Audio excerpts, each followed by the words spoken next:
Hello, welcome back to our course in communication psychology.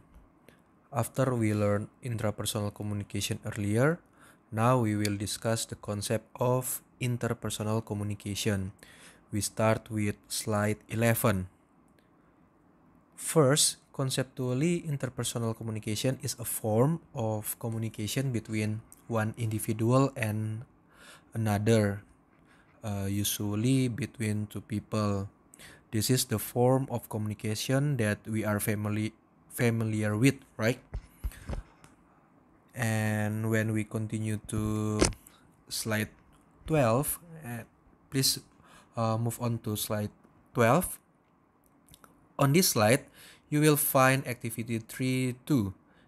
And just like I said before, that the number 3 means we are in session 3, and the number 2 are the second activities on this class. So just like in the activities on intrapersonal before, please complete the table. Okay, before we continue with deeper discussion about interpersonal communication, if you have any questions, please ask. Don't let you don't understand what I said, you don't understand about the topic, and the last you cannot get something for our class. Okay. Okay, please move forward to slide 13. We will discuss deeper topic about interpersonal communication, and now we will discuss about characteristics of interpersonal communication. For this theory, I use Joseph A. DeVito, his book in 2013 about communication psychology. So you can search about DeVito books to make it more clear about our topic today. So DeVito said that interpersonal communication has several characteristics. As you can see at the slide, there will be 6 characteristics of interpersonal communication. Let we discuss one by one. First, interpersonal communication is communication involving two or more individuals who each dependent on each other. In general, interpersonal communication is communication between two people, or also known as dyadic communication, komunikasi dua arah. For example, communication between you and your parents, or you with your friends. But even so, interpersonal communication also refers to communication in small groups. For example, family, friends, and etc. Even in the family, communication takes place in the form of sister communication, like mother to child.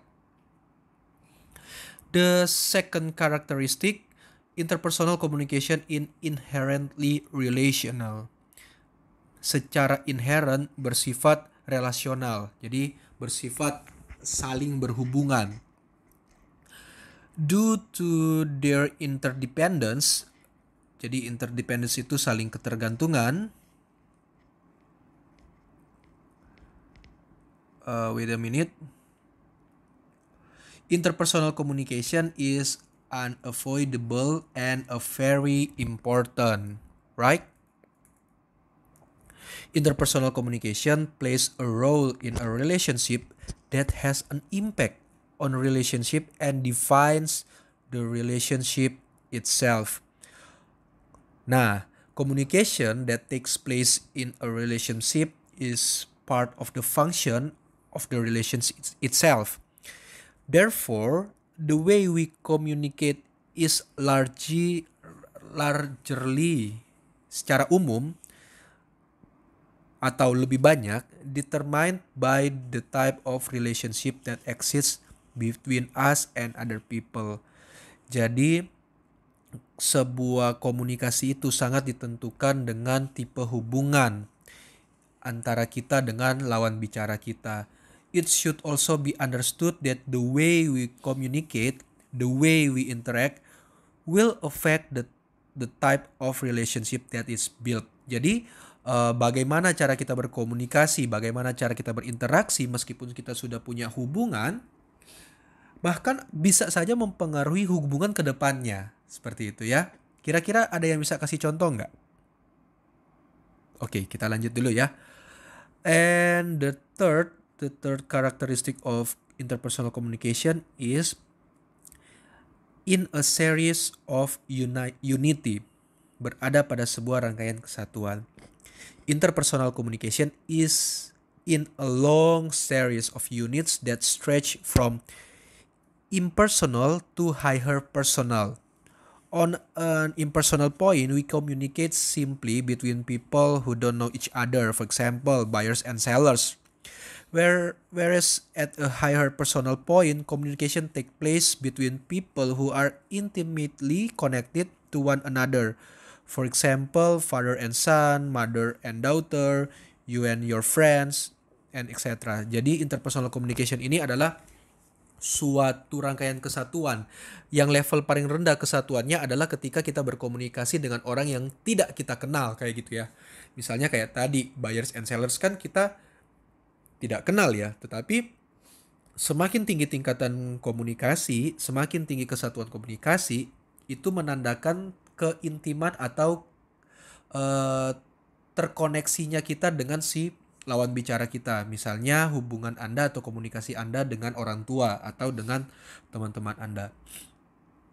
Next one, interpersonal communication involve verbal message as well as non-verbal message. I think this is an easy one ya. Jadi interpersonal communication itu nggak hanya tentang verbal aja, kata-kata aja, tapi juga terkait dengan bahasa non-verbal. Interpersonal communication involves exchanging message, both verbal and non-verbal message.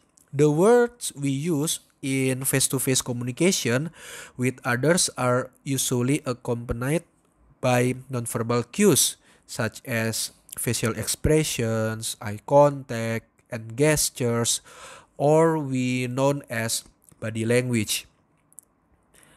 We receive interpersonal message through our five senses, such as hearing, seeing, smelling, and touching.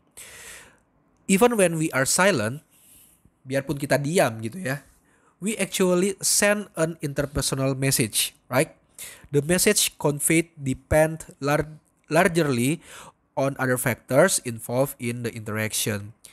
Jadi meskipun kita diam, ekspresi kita, bahasa nonverbal kita itu juga merupakan bentuk dari interpersonal communication. Karena lawan bicara kita bisa saja tahu apa maksudnya kita. Okay.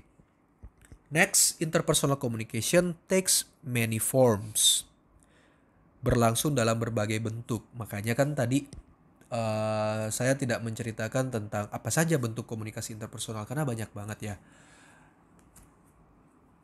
Nah, interpersonal communication generally takes place face to face. For example, when we talk to our mother, when we talk to your friends. But in the era of advance in communication technology like now, interpersonal communication takes place via computer networks. Yeah, it makes sense, I think. The presence of the internet as a communication medium as well as other modern communication media makes interpersonal communication possible through electronic mail or social media. For example, in our class right now, right? We do the interpersonal communication, but we don't do face-to-face communication. In the characteristic of interpersonal communication, when we have some communication between one people or two people using many media, it also said as interpersonal communication. Artinya Meskipun kita tidak bertatap muka, kita menggunakan internet seperti ini, nah ini juga sudah dinamakan sebagai komunikasi interpersonal, gitu ya. Karena kan mediumnya, itu mediumnya saja. Tetapi ketika kita sudah berkomunikasi dengan orang lain, bukan dengan diri sendiri, itu artinya kita sudah melakukan interpersonal communication. Nah, some forms of interpersonal communication today are real time, in the sense that messages are sent and received at one time as in face-to-face communication. Message sent and received through various social media in the context of interpersonal communication clearly have social media influence as well as social media effects for interpersonal relationship that are built. Ya benar juga, karena kalian tahu bahwa sekarang kan sosial media sudah dipergunakan untuk berbagai komunikasi ya, bentuk komunikasi. Dan itu bersifat real time. Jadi kalau misalnya kita kirim sekarang sebuah pesan, Anda sudah bisa langsung mendapatkannya. Dan itu sudah bentuk komunikasi interpersonal. And for the last, interpersonal communication involve a variety of choices, melibatkan berbagai pilihan. The interpersonal messages we communicate to others are the result of the various choices we have made. In our interpersonal life and our interactions with other people, we are presented with a variety of choices. The point is, the moment when we have to make choices to whom we communicate with, what we will say, what we should not say, whether we choose the phrase we want to say, and so on. Interpersonal communication options and their reasons. In some situations, that various options chosen may work better than others. Jadi kita sendiri dalam berkomunikasi, kita sendiri akan menentukan kita akan berkomunikasi apa, akan ngomong apa, kita akan berbicara dengan siapa. Jadi kita punya banyak pilihan untuk berkomunikasi secara interpersonal. Okay, after we talk about characteristic of interpersonal communication, now we proceed to slide 14 and we will talk about principle in interpersonal communication. We still use De Vito theory about communication, and you can look at the PPT, the principle or prinsip dari komunikasi interpersonal. Okay, we begin. And for the reminder, if you have some questions, please feel free to ask, whether in WA group or in Bella, wherever you want. But I have to make sure that today you are truly clearly to understand our topic about intrapersonal communication and interpersonal communication. Okay, are you ready to proceed? Okay, first, in principle of interpersonal communication is a transactional process. Interpersonal communication is a process or continuous event where each element depends on one another. Interpersonal communication is constantly happening and changing. In order to understand the picture of interpersonal communication as a transactional process, the transactional communication model can be the answer. Ya pasti ya, kalau harapannya kita kan, kalau kita mengungkapkan sesuatu ya ada balasan dari lawan bicara kita. Nah itu maksudnya transaksional. Next one, the second one, interpersonal communication has a purpose. Ada tujuannya dalam komunikasi interpersonal. Ada 5 tujuan komunikasi interpersonal tersebut. Interpersonal communication has 5 objectives. First, learning. Interpersonal communication enables us to learn to better understand other people and even the world. Just like we talk about, we have our course in English. So on this interpersonal communication, my purpose or my objective is you can learn about English and I also can learn about English. That's the objective for the first interpersonal communication. to learning. The second one is relationship building. Yeah, it's easy, right? Interpersonal communication helps us to connect with other people. And the third one is influence. Through interpersonal communication, we can influence the attitudes and behaviors of others. So sometimes someone want to build a communication with others, not only to build the relationship, but also to have some influence. They want to influence other people. They want the people do as well as they said. So it's normal, I think, that salah satu penggunaan komunikasi adalah untuk mempengaruhi orang lain, seperti itu ya. Dan itu yang kita sebut sebagai komunikasi persuasif. Ya, bagaimana kita bisa menginfluence orang lain sehingga mereka mengikuti apa yang kita inginkan. Okay, the fourth is play. Interpersonal communication can serve as a play activity.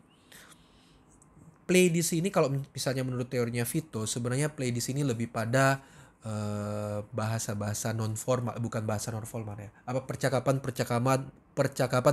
non formal. Seperti itu. Kemudian and the last one, help.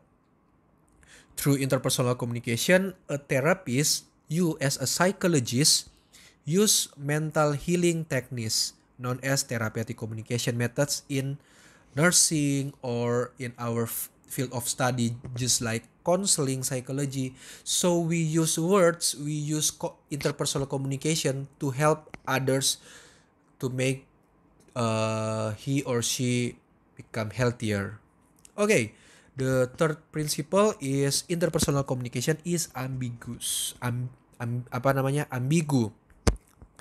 All messages are potentially ambiguous. Each person will give a different meaning to the same message. This ambiguity in all relationship. Ini makanya saya bilang kalian wajib untuk bertanya. Karena interpersonal communication itu kadang membuat ambigu. Kadang membuat nggak jelas. Sehingga sama seperti yang kita bahas waktu kuliah tamu kemarin. Ketika kita berkomunikasi dan terjadi komunikasi tidak efektif, bisa saja karena kita belum jelas dengan informasinya dari lawan bicara kita dan kita tidak mau untuk parafrase. Kita tidak mau untuk bertanya kembali ke lawan bicaranya kita. Akhirnya terjadi ambiguitas. Okay, the fourth principle of interpersonal communication is interpersonal relationship can be asymmetrical or complementary. Interpersonal interactions can stimulate the same or different patterns of behavior. And the fifth principle is interpersonal communication refers to the content and relationship among participants. In an interpersonal communication system, interpersonal relationship plays a very important role because a good interpersonal relationship is a marker for effective communication. In a simple way, that we can say that if you have an effective communication, so you can build an effective relationship. You can build a good interpersonal relationship with others. So that's why in your relationship with your boyfriend or girlfriend, why you have fight with them? Because one of the cause is a communication. You don't do an effective communication. But if you do a effective communication, just like Bu Foni told us last week, we can build a good interpersonal relationship. Okay, the sixth one is interpersonal communication is that it can be marked so that everyone separates the parts of communication into stimuli and responds to the basic perspective that each participant has. Okay, the last, interpersonal communication is unavoidable, unrepeatable, and irreversible.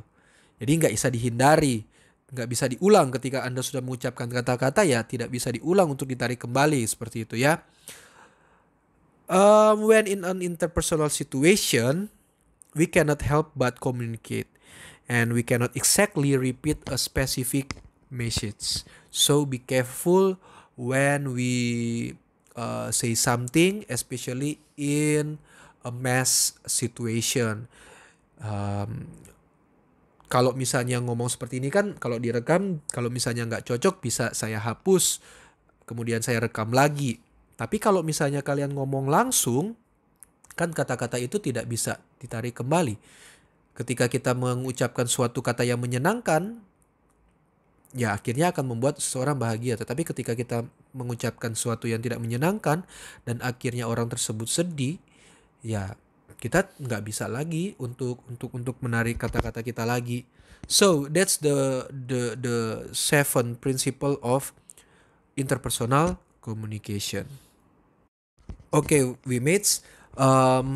The last topic, the last lesson we learn about interpersonal communication is stages.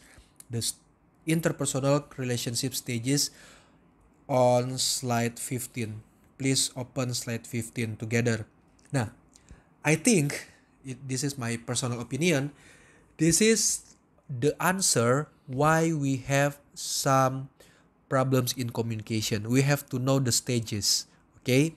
So after you learn these stages, hopefully that if you have some bad relationship with your family or your boyfriend or your girlfriend, you can fix it by knowing these stages. Okay, still according to Joseph De Vito, 2013, he said that interpersonal relationship built by wait a minute. 1, 2, 3, 4, 5, 6.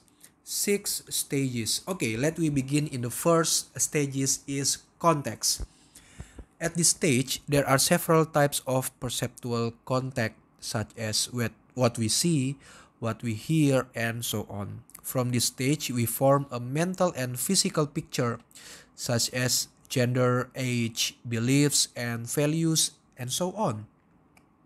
After the perception occurs, it is followed by superficial and relatively impersonal interactional contact. It is on this stage that we usually exchange information with those involved in the communication process. Jadi di level pertama ini adalah kontak awal, istilahnya apa ya? First impression. Nah, apabila kita bisa melewati first impression ini, kita bisa kontak melewati tahap ini, maka kita akan menuju ke tahap kedua. The second stage is engagement. At the relationship engagement stage, a sense of similarity develops because it is connected. Jadi kan biasanya kalau kita ngomong terus kita merasa ada yang sama nih kita dengan orang-orang lawan bicara kita. Nah, biasanya kita akan merasa saling terkonek. Nah, inilah mulai fase engagement, mulai tahap pengikatan yang mendalam. This is where we experience and try to learn more about other people. Kita menjadi tertarik untuk mempelajari orang itu lagi. Kita merespon terhadap dia. In the engagement stage, there are two phases, okay? Jadi di dalam engagement ini ada dua fase juga, teman-teman. First, testing phase, and the second, the intensifying phase. In the testing phase, we want to see whether our initial assessment, tanda kutip ya, initial assessment tanda kutip yang kontak tadi itu, is reasonable or not. Nah, jadi di yang pertama ini ada dua tahap ya. Pertama kita tes dulu, yang kedua kita mulai kurang menyukai kayak gitu ya. Kalau misalnya kita testing dia dan ternyata cocok, kita akan menuju ke tahap selanjutnya, itu familiarity. Tapi kalau kita nggak cocok dengan dia, kita omong-omong, oh ternyata nggak klik gitu ya, maka kita akan ya mungkin saja selesai komunikasi interpersonalnya. So the third is familiarity. At this stage we commit ourselves to getting to know someone better and forming a relationship. When that person becomes a close friend or partner or even your girlfriend or your boyfriend, right? The quality and quantity of interpersonal exchange have grown and have made us talk more often in detail about the relationship. Jadi di dalam stage ini kita benar-benar udah deket banget, udah sharing banget gitu ya, udah bisa saling curhat, udah bisa saling ngomong-ngomong, sudah enakan lah pokoknya. Next, we will share social networks and others. It is at this stage that relationship satisfaction also develops. But in this stage, there are also two phases. In the first phase, or the interpersonal commitment phase, two people commit themselves to another person in a personal way. In the social bonding phase, commitments are made general. Okay? Yang kedua, ya itu mulai ke tahap yang keempat atau kemunduran. Nah, kemunduran ini artinya setbacks. Setbacks. What the meaning of setbacks? The weakening of the bonds between friends or lovers mark the stage of the relationship.